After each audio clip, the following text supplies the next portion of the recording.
We're about to lose one. Get the intruder. Copy. We're almost there. Security breach. Attacking the area. Security breach. Shit, I've got movement. Where? Everywhere. Contact!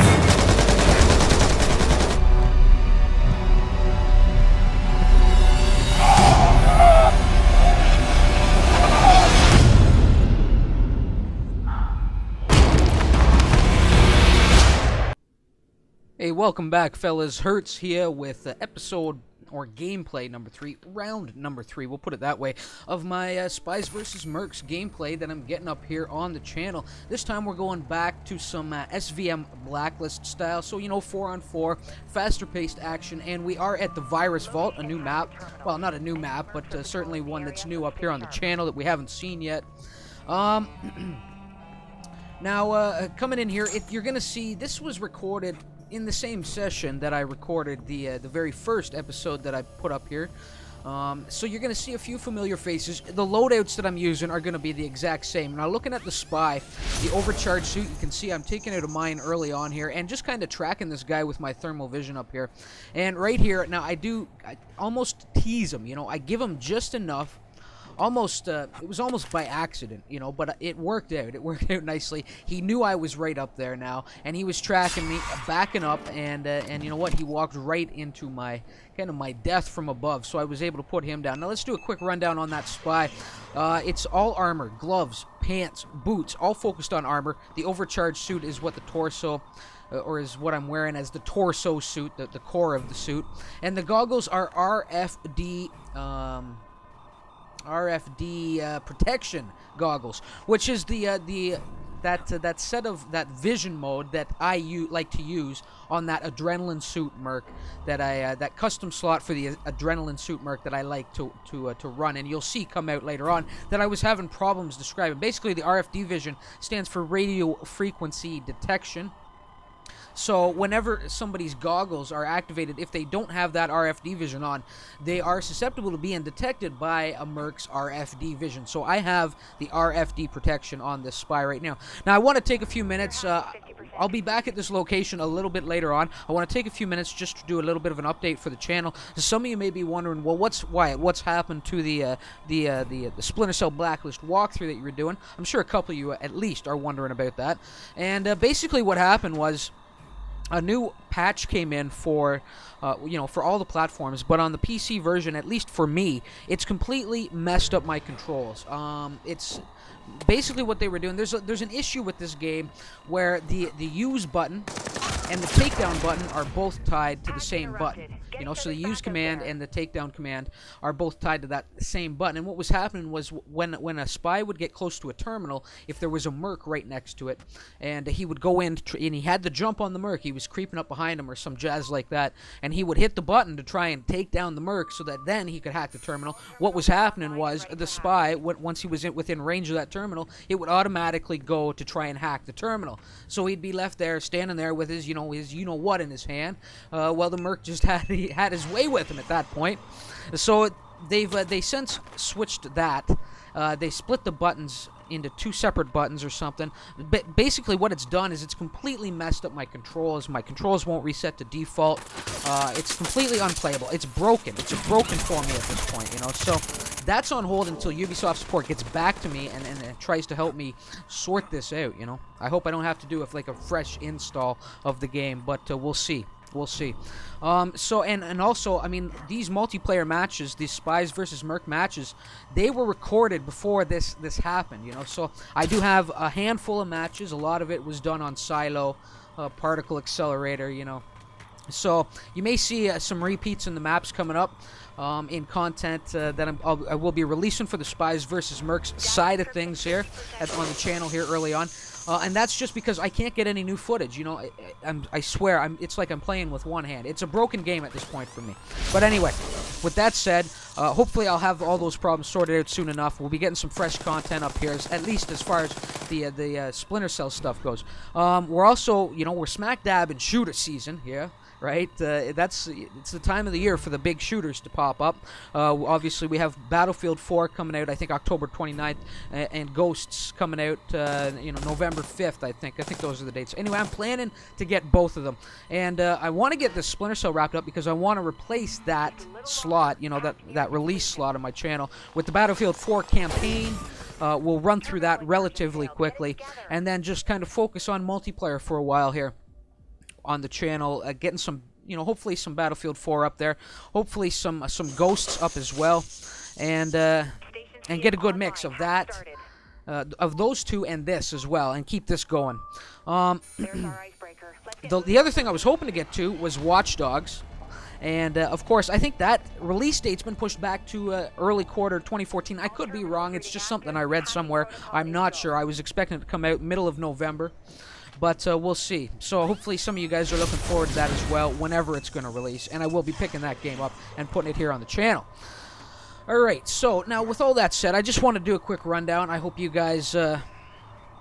I hope the bulk of the guys that support the channel here did catch that, so that they know what to expect here in the coming weeks, and hopefully some of you are excited. Anyway, let's get right back into the action here. I've kind of been carrying that ramble a little bit too long.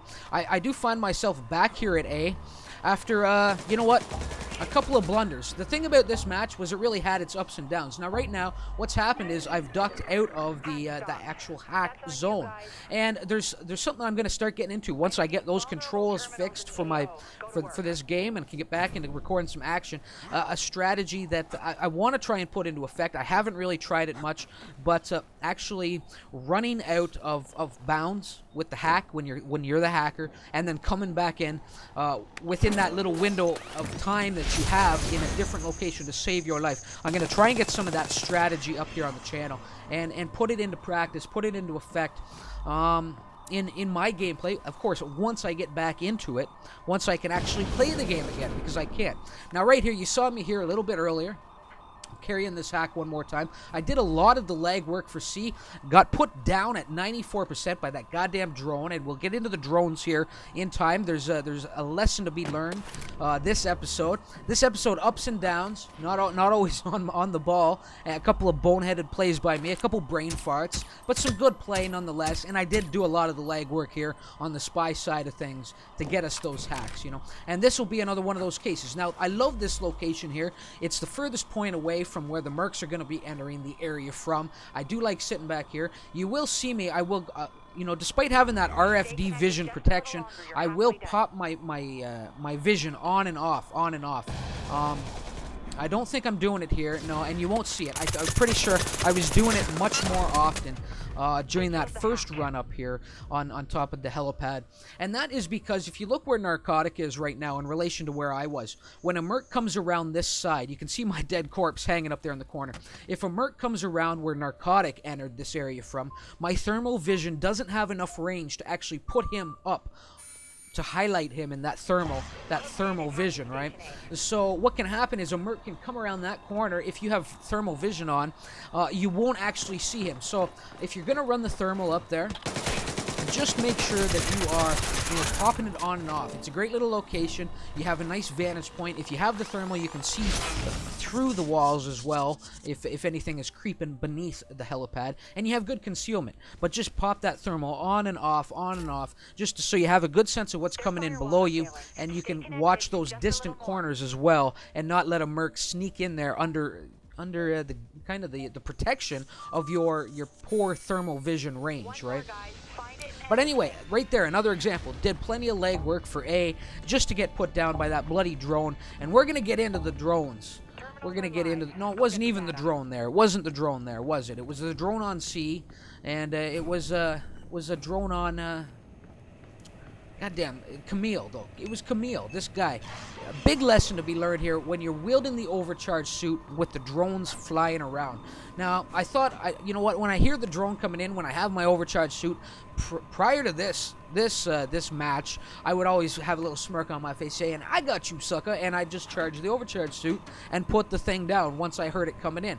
But no, Camille taught me, basically, by putting me down so many times with his drones here, that you still have to put distance between yourself and that drone, even when you charge that overcharge suit. Obviously, if he's charging in, if he's got a good idea of where you are, where that hacker is, and he's heading right for you, you know, you're going to have to put a little bit of distance between yourself and the drone while you wait for that overcharge chute to actually detonate or overcharge, right? So, or charge up. I don't know how you want to put it exactly. But, yeah. Goddamn, because it was costing me life, and it won't be the last time you see it this round. You will see it one more time here on now the B terminal as well.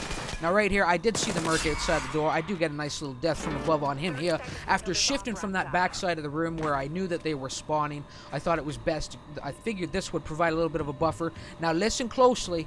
You're going to hear it here in a second, and this is going to be what I'm talking about. And this is where the lesson was finally learned. It finally sunk in. I hear the drone. I'm charging the overcharge chute, and there it is. I detonated the drone again, and I blew my own ass up. Really was really starting to piss me off. You know, I was hulking up a little bit behind the screen. You know, my skin was going a little green. My shirt was ripping just a little bit. You know, and I wasn't pleased. I was not in a good mood. I was not in a good mood by the end of this round or this halftime point here. After getting put down, I think 3 times like that with the drone, and then Camille running into a Camille a couple of times when. And he just with a couple of bad plays on my part where I just left myself exposed. I was not in a good mood moving into the Merc side of things, but we did do quite a bit of work. 100%, 100%, 81%. But let's go back just for 1 second talking about that drone. If you are hanging from a ledge and you hear the drone come in and you can spot it, you see it, you have a good sense of the direction it's coming in from, and you're charging that overcharge chute, put some distance between yourself and the drone. Duck, you know, get off the ledge, expose yourself to the Mercs if you need to. It's much better than dying as collateral damage to that drone explosion once it's triggered by the overcharge chute. You know what I'm saying?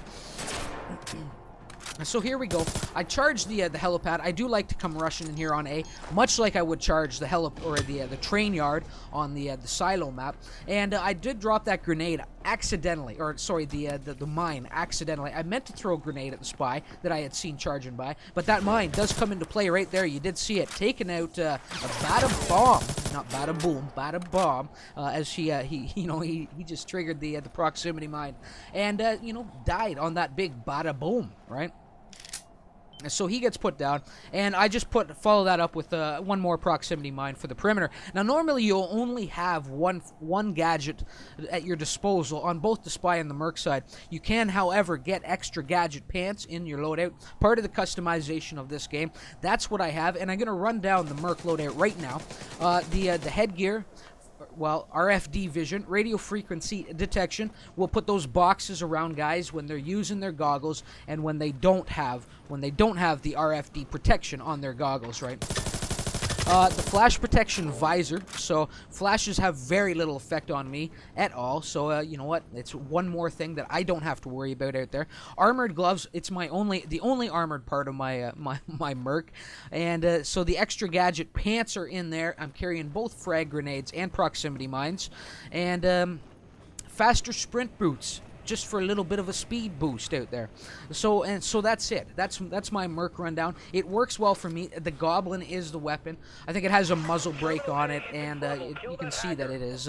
It's the red dot sight on that sucker. Now coming back, I was hearing footsteps. I wasn't sure what was going on. I was coming out here to deal with this hack, and there it is. I see random guy go down, and there's the Spy just peeking out, going straight to his cloak suit. And I followed up with a grenade, chased him right inside the building, and you know what? I was a little hesitant to follow. I gotta figure he's gonna come right back out here, and I catch 2 of them. One guy ghosting him there, and luckily managed to put them both down after botching that melee attack on the camoed Spy, or the cloaked Spy that was running there. Now here's a pro tip. Here's a pro tip. You see those trophy systems? Don't shoot them down when you're in the heat of battle. Don't shoot them down. Just go in for the melee bash on them if it's available to you. If it's in a location you can't get to, then shoot the goddamn thing. But the trophy system, in case you don't know, they're the devices that will take out Merc drones and Merc grenades when they kind of get within range of the trophy system. They're a great protection device. They can kind of blanket an area in protection for the Spies. But you will see shooting those bloody things in this round in particular, for me this time around, cost me a couple of lives. This you will see it here. You can see in my clip I'm only holding 10. I'm only holding 10 in the clip, 7 now, and I'm in here chasing down the hacker that's on C. You saw I moved in on C right away because, you know what, there was no activity going on out at A. I figured they were probably setting up here to make a quick hack on C, and that's what happened. That's what happened. So it was good that I entered the building. It was bad that I had no ammo in my gun, and completely, after the 7 bullets came out, the 7 rounds came out, I left myself kind of exposed as I was swapping weapons, and I get put down there. So good on the Spy. Bad play on me. Pro tip, don't waste your ammo on those trophy system devices if you can go in for the melee bash. If the melee bash is available, certainly take them out that way. And so that was the first time. It won't be the last this round that you see me fall from running out of ammo, from shooting down goddamn trophy systems. Alright? So it was an up and down round. It really was. But in the end, posted some good numbers, put on an exciting show, I hope, and did a lot of the legwork on both Spy and Merc side, for the team. Certainly helped out the cause, right? Now coming in here, this guy, he is detected, and we have a little standoff there with the blade. He didn't want it. He didn't want it, but he took it. And now a little squeaky clean teabag there. Beautiful. I did love that.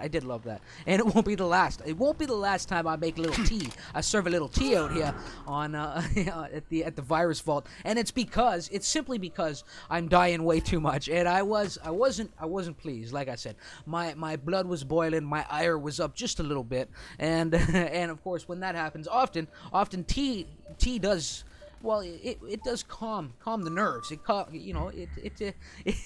It can calm the beast. It has a calming effect when tea is served.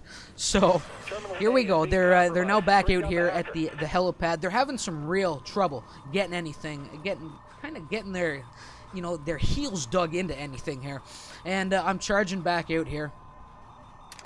Crank on the adrenaline, or get a nice little injection of adrenaline, and I go just charging through the area looking for this Spy, and there he is, Osterhaus. And again, here we go. Oh, goddammit, Wyatt. In hindsight, I wish I could have told you, sir. And there it is. Getting put down, stuck in a reload after wasting my ammo on another one of those trophy systems, because I just like taking them out. As soon as I see the bloody things, I have to shoot it. And I need to start saying to myself, just go in, melee bash that goddamn thing, and maybe save yourself a life or two in the long run, right? Get your asses to C terminal. So anyway, down again. Is that my last death? I don't think it will be. I think I've got one more in me, gentlemen. I think I've got one more death in me. I am, despite dying quite a bit, I am dishing out a lot of death as well. So it's been a fun match to watch anyway. Anyway, they're back in here on C. I mean, despite, like I said, them not being able to get their heels dug in on anything, they're really moving back and forth between A and C quickly. Their fast hacks are coming in. There's smart spies over there, knowing that once the fail takes place on A, to move right in for C.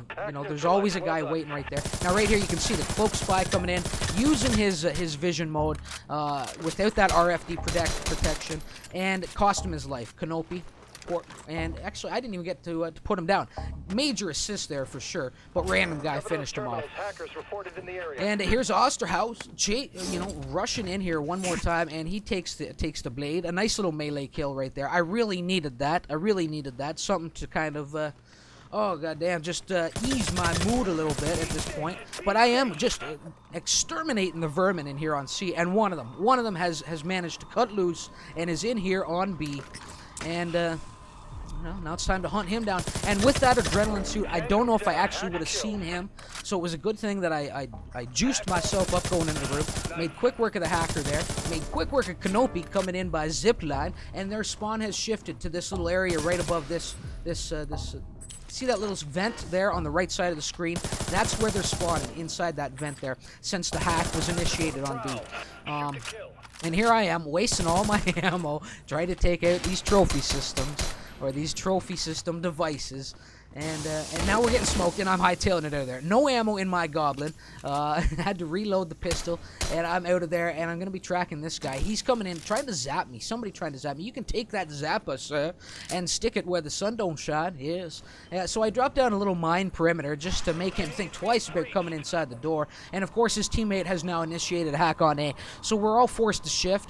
Random guy cutting off there, taking the stairs to the, taking that doorway, or that exit point to the outside area, and I knew that this guy was in here, just wasn't sure where. Did see him triggering his camo, his cloak suit, and that's really what gave his position away there. Really, the downside of the cloak suit is if you don't get it triggered at just the right time, it really does highlight you in those shadows, in the darkness, on the Blacklist mode at least.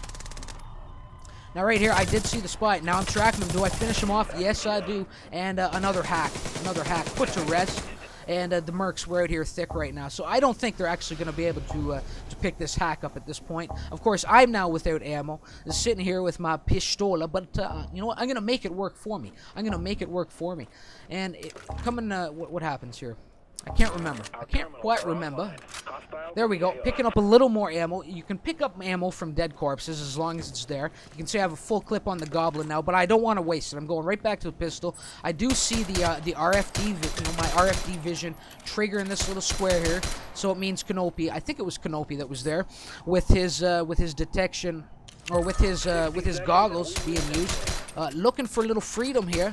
Managed to chase down Onid Spy with some great fire there from the pistola. Canopy coming back in for the kill. He just decides to hightail it. He doesn't want any part of me at this point. He's going to try and circle in, get a little wise on me. I'm stuck in a reload. I'm missing every shot. His health's recharged, and goddamn it, Canopy, I've had enough of your business. Lead me on this chase. Finally, I get him with the pistol whip, and you can see this trophy system up one more time. I just can't let it go. And this guy, with his cloak suit on, dropping the smoke, running circles around me, Onid Spy there, coming in and getting a little revenge on me for putting him down on the zip line. So, you know what? With that kill, making me look foolish there, leaving me in the smoke cloud, leaving me in the dust as he was running circles around me, around my person there. I will be coming back to get some revenge. I'm fuming at this point. Fuming, gentlemen. Fuming, coming back to life here in the, I don't know, this little medical center. And I come in here, and there he is. There's Onid Spy. And we're just in overtime now. So it was a good thing that he got that hack going. He got all of 1% of it, and he's going to get 100% of my beautiful blend of I don't know, my tea here as I serve it up, right out the rest of the round, putting a little squeaky clean finish on his face here with my, well, I won't say it. We all know what's going down there. And there it is. 281% to 50. So despite it really being kind of a roller coaster ride of a round, we did dominate there. And you see those familiar names from that very first round, Narcotic Death in there with a 24-10. Myself 26-9, not too bad. And of course, Razor Wolf there. Pretty piss poor performance by the Wolf. 5-16. Random guy, however, not too bad. 2 defends and a 9 and a 6. And I did a lot of legwork on those terminals. You know, Narcotic came in to finish the one at C. I had carried that all the way to 94% before getting put down by Camille, who has mysteriously disappeared from the match. Camille's drone as it was coming in, and I had triggered, I'm not even sure, I think I had triggered the overcharge suit at that point, but it had just rounded the corner before my suit fully charged and triggered the explosion while it was right next to me and put myself down at that 94% on C. The one on A, I think I carried it to about the 60% mark after my second attempt on that terminal, and of course B's 81% was all me there. So looking down at the other team, not great numbers, probably not worth mentioning. They really did, you know, have a rough go of things there. A little bit outmatched going up against myself, Narcotic, and even Random Guy. But you know what? That's just the way. That's the way the cookie crumbles sometimes, guys. So, guys, thanks for stopping by. Thanks for tuning in. Hope you're enjoying the SvM action. I'll continue this as long as I can, but until Ubisoft support gets back to me and I can try and figure out some way to fix my control scheme so that the game isn't broken for me anymore. I'm really stuck without being able to pull in any new footage on both that campaign or that single player and the Spies versus Mercs side of things as well. Anyway, guys, I hope you'll leave a like, a comment, a sub to the channel if you haven't already and you're new here. And until next time, all, remember why it hurts. Later.